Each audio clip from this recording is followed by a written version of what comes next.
Hello, everybody. It's time for Chapter 6 of C.S. Lewis's book, Into the Forest.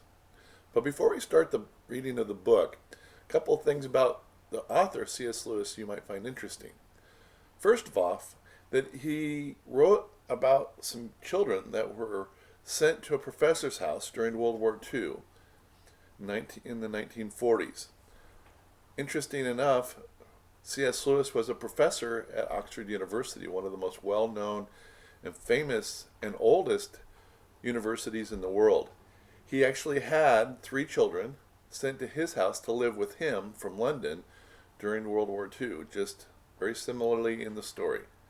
Now, he didn't base his story on those children, but he did give him an idea of writing the book about these children and their adventures at the professor's house. And C.S. Lewis was a professor of literature at Oxford University. So, something interesting. This happened a long time ago, over 70 years ago. This is chapter 5, or excuse me, chapter 6 of The Lion, the Witch, and the Wardrobe. The chapter is entitled Into the Forest. "I wish the Macready would hurry up and take all these people away," said Susan presently. "I'm getting horribly cramped." "And what a filthy smell of camphor," said Edmund. "I expect the pockets of these coats are full of it," said Susan, "to keep away moths." "There's something sticking into my back," said Peter. "And isn't it cold?" said Susan. "Now that you mention it is cold," said Peter. "And hang it all, it's wet too. What's the matter with this place? I'm sitting on something wet. It's getting wetter every minute." He struggled to his feet. "Let's get out," said Edmund. "They've gone." Oh, said Susan suddenly, and everyone asked what was the matter. I'm sitting against a tree. And look, it's getting light over there."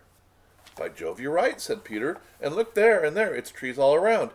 And this wet stuff is snow. Why, I do believe we got into Lucy's wood after all." And now there was no mistaking it, and all 4 children stood blinking in the daylight of a winter day.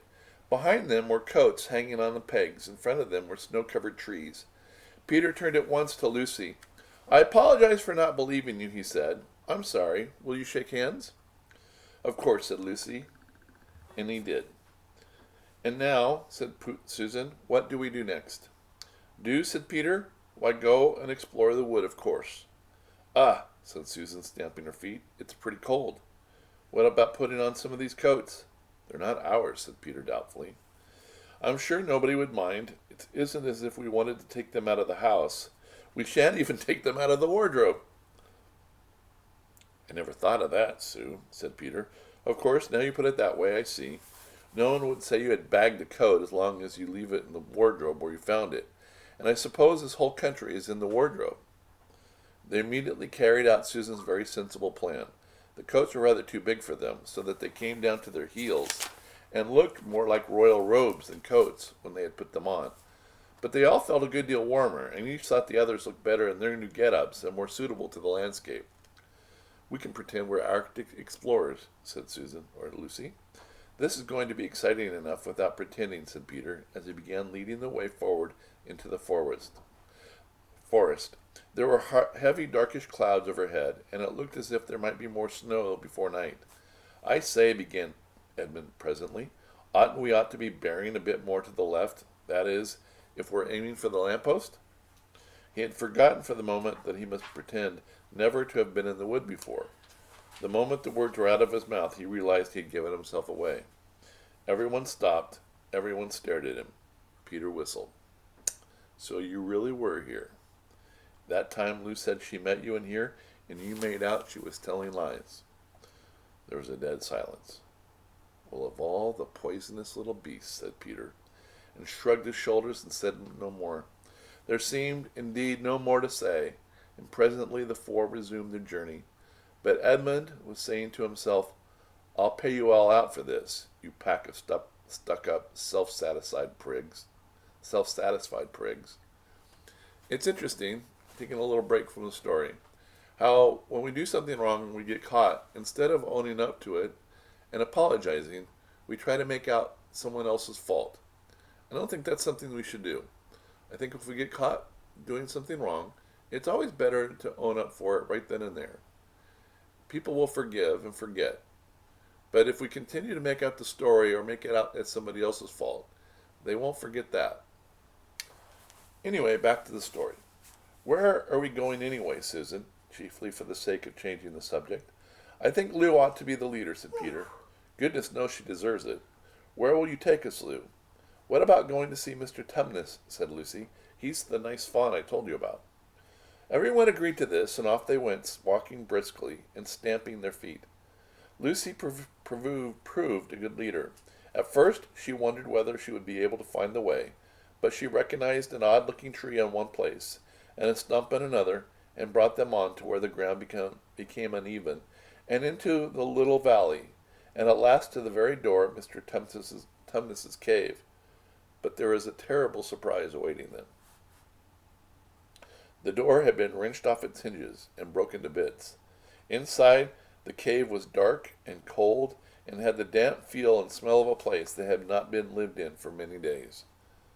Snow had drifted in from the doorway and was heaped on the floor, mixed with something black, which turned out to be the charred sticks and ashes from the fire. Someone had apparently flung it from the room and then stamped it out. The crockery lay smashed on the floor, and the picture of the fawn's father had been slashed into shreds with a knife. This is a pretty good washout, said Edmund. Not much good coming here.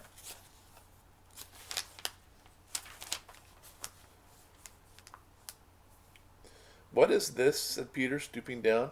He had just noticed a piece of paper which had been nailed through the carpet to the floor. Is there anything written on it? Asked Susan. Yes, I think there is, answered Peter, but I can't read it in this light. Let's get out into the open air. They all went out into the daylight and crowded around Peter as he read the following words. The former occupant of these premises, the Fawn Tumnus, is under arrest and waiting trial on a charge of high treason against Her Imperial Majesty Jadis, Queen of Narnia, Chatelaine of Paravel, Empress of the Lone Islands, etc.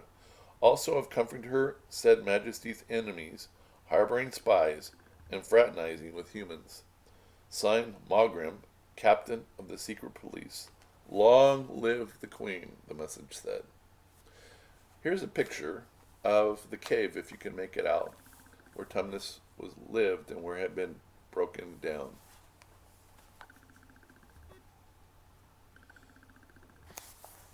Now, one other note, if I don't hold the pictures long enough for you to look at, one of the good things about having a video from YouTube is that you can pause it in the place where I show the picture. Now you can look at it as long as you'd like. Anyway, just a note for your own appreciation a little bit later. The children stared at each other. I don't know that I'm going to like this place after all, said Susan. Who is this queen, Lou? Said Peter. Do you know anything about her? She isn't a real queen at all, answered Lucy. She's a horrible witch, the White Witch. Everyone, all the wood people, hate her. She has made an enchantment over the whole country so that it is always winter here and never Christmas. I wonder if there's any point in going on, said Susan. I mean, it doesn't seem particularly safe here, and it looks as if it won't be much fun now either. It's getting colder every minute, and we've brought nothing to eat. What about just going home? Oh, but we can't, you see, said Lucy suddenly. We can't just go home, not after this. It's all on my account that the poor fawn has got into this trouble. He hid me from the witch and showed me the way back. That's what it means by comforting the queen's enemies and fraternizing with humans. We must simply try to rescue him. A lot we could do, said Edmund, when we haven't even got anything to eat. Shut up, you, said Peter, who was still very cross with Edmund. What do you think, Susan? I have a horrid feeling that Lou is right, said Susan. I don't want to go a step further, and I wish we'd never come. But I think we must try to do something for Mr. whatever his name is, the fawn. That's what I feel too, said Peter. I'm worried about having no food with us, though. I'd vote for going back, getting something from the larder, only there doesn't seem to be any of any certainty of getting into this country again once you get out of it. I think we'll have to go on. So do I, said the girls. If only we knew where the poor chap was imprisoned, said Peter. They were still all wondering what to do next when Lucy said, Look, there's a robin with such a red breast. It's the first bird I've seen here. I say, I wonder if birds can talk in Narnia. It almost looks as if he wanted to say something to us. Then she turned to the robin and said, please, can you tell us where Tum the Fawn has been taken to?" And as she said this, she took a step toward the bird. It at once flew away, but only as far as to the next tree. There it perched and looked at them very hard, as if it understood all that they had been saying. Almost without noticing they had done so, the four children went a step or two nearer it. At this, the robin flew away again to the next tree, and once more looked at them very hard. You couldn't have found a robin with a redder chest or a brighter eye. "Do you know," said Lucy, "I really believe he means to follow him." "I've an idea he does." "Oh, sorry. It says, 'Do you know, Lucy, I really believe he means us to follow him.'" "I have an idea he does," said Susan. "What do you think, Peter?" "Well, we might as well try it," answered Peter. The robin appeared to understand the matter thoroughly. It kept going from tree to tree, always a few yards ahead of them, but always so near that they could easily follow it. In this way it led them on, slightly downhill. Wherever the robin alighted, a little shower of snow would fall off the branch. Presently, the clouds parted overhead, and a winter sun came out, and the snow all around them grew dazzlingly bright. They had been traveling in this way for about half an hour, with the two girls in front, when Edmund said to Peter, "If you're still not too high and mighty to talk to me, I've got something to say which you'd better listen to." "What is it?" said Peter. "Hush, not so loud," said Edmund. "There's no good frightening the girls. But have you realized what we're doing?" "What?" said Peter, lowering his voice to a whisper. "We're following a guide we know nothing about. How do we know which side that bird is on? Why shouldn't we be leading us into a trap?" "That's a nasty idea.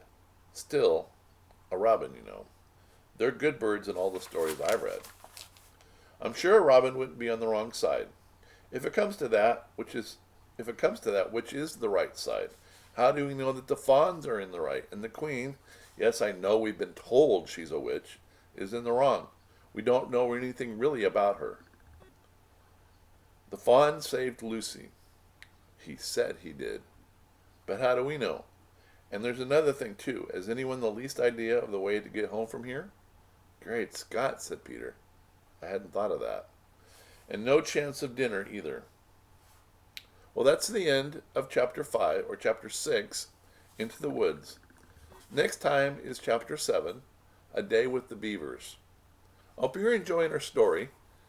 As I said, we'll continue to do this as long as we can, and I hope you're enjoying the story. If you like liking me reading the stories, or if you like the stories in general, please send a note to your teacher. It'd be interesting to know what you think of this. Thank you very much. This is Mr. Bob. Goodbye.